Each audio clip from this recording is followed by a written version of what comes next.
Episode 8 की शुरुआत में जिनो उस बिस्ट को पीट रहा होता है और वो बिस्ट कहता है रुको मुझे मारो मत, और उसका हेलमेट हटाने के बाद हमें पता लगता है वो बिस्ट तो एक लड़की है। वो कहती है मुझे जाने दो, और जिन्नो उसे कहता है मैंने तो तुम्हारे सारे साथियों को मार दिया है। इस पे वो डिमन लड़की कहती है कोई बात नहीं, ये तो उनका काम ही है, जब तक मैं जिंदा हूँ वो खुश रहेंगे। और जिन्नो उस पे भरोसा करता है और वो उसे जाने देता है। लेकिन जिन्नो के पीछे मुड़ते ही वो लड़की उस पे अटैक करती है, जिसे टक्स रोकता है। और तभी जिन्नो उसके सामने आता है और वो कहता है ये क्या था बे, और वो डिमन गर्ल फिर से उससे माफी मांगने लगती है। और तभी जिन्नो उसे कहता है क्या तुम मुझे अगले फ्लोर का परमिट दिला सकती हो, और इस पे वो मान जाती है। तभी जिन्नो उसे गुस्से से देखते हुए कहता है क्या मैं तुम पे भरोसा कर सकता हूँ, और उस डिमन लड़की की तो फट जाती है। इस सब के बाद आखिर में जिन्नो उससे पूछता है आखिर तुम हो कौन। फिर हम एक आइलैंड में देखते हैं जहाँ पे कुछ एंट मॉन्स्टर्स तबाही मचा रहे होते हैं, और वो एंट्स इंसानों को भी खा रहे होते हैं। और उस डिमन कैसल में वो डिमन लड़की कहती है मेरा नाम एलिस है, मैं बड़ी बेटी हूँ हमारे रेडिरो फैमिली की। तभी जिन्नो उसे पूछने लगता है क्या तुम्हारे दिमाग में भी इंसानों को मारो ऐसी आवाज गूंजती है। इस पे एलिस कहती है नहीं, हमारे दिमाग में तो एक तरह के कमांड्स आते हैं। वो कहते हैं इस जगह को प्रोटेक्ट करो जहाँ पे तुम रहते हो। और जिन्नो उसे इसी के रिलेटेड कुछ सवाल पूछने लगता है, मगर वो डिमन लड़की बाकी डिमंस की तरह रिएक्ट करने लगती है। जब उसे ये सवाल पूछे गए थे वो ग्लिच करने लगती है और हम देखते हैं कि वो बेहोश होती है। फिर हम हंटर सर्विलेंस में देखते हैं जहाँ पे चीफ वू एक मीटिंग में कहते हैं उन एंड मॉन्स्टर्स ने जापान के कोस्टल एरिया तक अपने पंख फैला दिए हैं, और वो बाकियों को उन तबाही की फुटेज दिखाने लगते हैं जहाँ पे उस हादसे में 294 लोग मारे गए। वही 108 हंटर्स में उस बैटल में हिस्सा लिया था। उनमें से 4 ए रैंक हंटर, एक सी रैंक हंटर और एक बी रैंक हंटर मारे गए, जहाँ पे कुछ ए रैंक हंटर्स ने आकर उस एंड मॉन्स्टर्स को मार दिया। और उनका कंक्लूजन ये निकलता है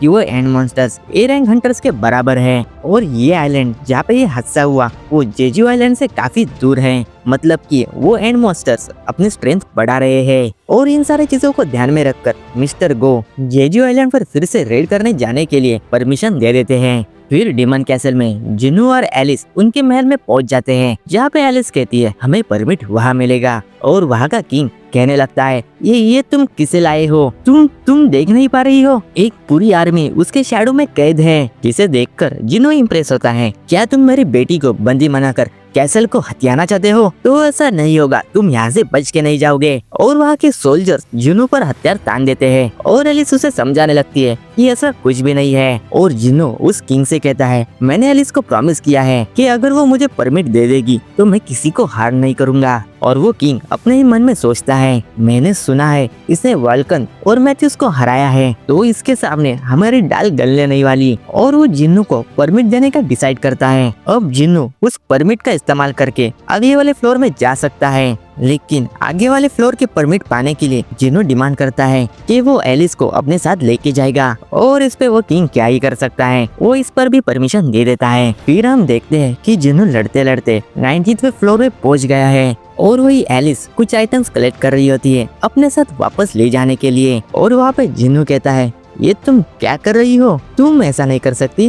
इस पे वो कहती है आगे के floors high ranking nobles manage करते हैं, वो काफी ताकतवर है, मगर तुम उनसे बातें कर कर उनसे परमिट ले सकते हो। तभी जिन्नो उसे कहता है क्या मैं तुमसे वीक होता तो क्या तुम मुझसे बातें करती। और वो कहता है क्या तुम इस रैंकिंग को मानती हो, तो मैं तुम्हारे राइडिस फैमिली को नंबर 1 बनाऊंगा। और एलिस अपने मन में ही कहती है ये रेडिरू है। तभी वो जिन्नो से कहती है तुमने मेरी फैमिली को क्यों जाने दिया। और इस पे जिन्नो कहता है क्योंकि मैं तुम्हें लाइक करता हूँ। और ये सुन के वो ब्लश करने लगती है। लेकिन तभी जिन्नो से वहाँ से पीछे जाने के लिए कहता है क्योंकि आगे का रास्ता काफी डेंजरस हो सकता है। लेकिन वो जिन्नो के साथ जाने के लिए जिद करती है, और जिन्नो इस पे मान भी जाता है। और आगे के मॉन्स्टर्स को मारते हुए जिन्नो अगले वाले फ्लोर में जाने लगता है। फिर हम हंटर्स गिल्ड में चोई और चाइन को देखते हैं, जहाँ पे चोई कहता है ऐसा लगता है शायद काबिल एस रैंक हंटर्स को ही जेजू आइलैंड पर रेड के लिए भेज दिया जाएगा। और चाइन को लगता है कि जिन्हो भी उनके साथ होगा। और चोई कहता है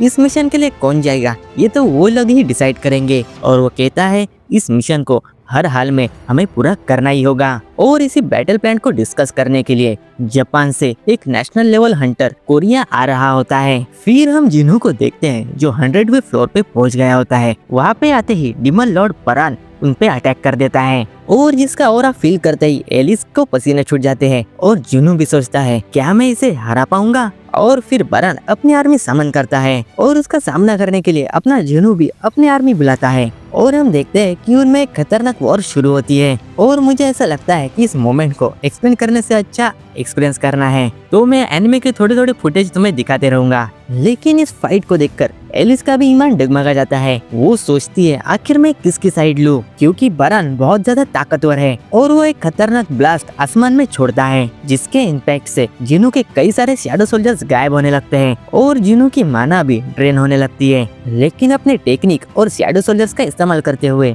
जिनू बरान के उस ड्रैगन को मार देता है और गुस्से से भरा हुआ बरान जिनू की ओर चलते हुए आ रहा होता है। फिर हम उस जापानीज हंटर को देखते हैं जो रेड का प्लान डिस्कस करने के लिए कोरिया आया हुआ होता है। उसका नाम है गोटो ryuji। वो ट्रॉस और गिल्ड का मास्टर है जो जापान की लार्जेस्ट और एशिया में सेकंड लार्जेस्ट गिल्ड है जिसमें 11 एस रैंक हंटर्स है। और वो सबसे पहले जॉइंट मिशन की परमिशन देने के लिए सबको शुक्रिया कहता है और वही उसके असिस्टेंट प्लान को समझाते हुए कुछ इम्पोर्टेंट मुद्दे सामने रखती है, जहाँ पे वो कहती है वो एंट्स जल्दी बड़े होती है मगर वो एक ही साल में मर जाती है। मतलब कि उन एंट्स के क्वीन को मारने के बाद एक ही साल में उन एंट्स का आतंक खत्म हो जाएगा। और हाल ही में हुए घटनाओं के आधार पर वो एंट्स पावरफुल मैजिकल पावर से अट्रैक्ट होती है, तो हमें इस प्लान में इसे भी इंक्लूड करना होगा। और गोटो ryuji के हिसाब से उनके 11 एस रैंक हंटर्स और उसको मिलाकर 10 एस रैंक हंटर्स अंदर जाएंगे, जिसे सुनकर बाकी के लोग शॉक होते हैं। वो कहते हैं क्या बस 10 लोग अंदर जाएंगे, जहाँ पे गोटो ryuji कहता है हमें बस एंट्स को डिस्ट्रैक्ट करना है और यहाँ पे तुम्हारी रिस्पॉन्सिबिलिटी है कि तुम उस क्वीन को मारोगे। जहाँ पे चीफ ऊ और मिस्टर गो इस ऑपरेशन के बारे में और भी डिस्कस करने लगते हैं।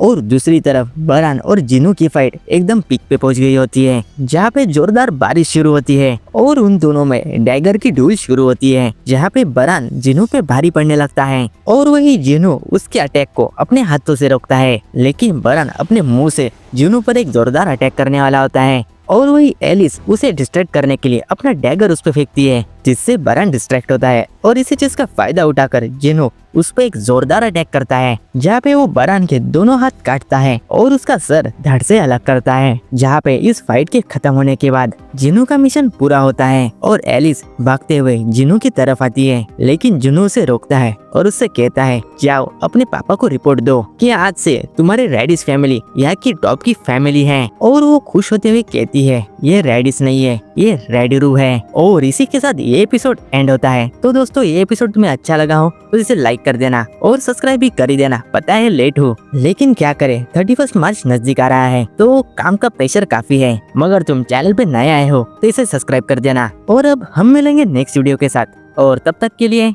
Hello. Please follow us.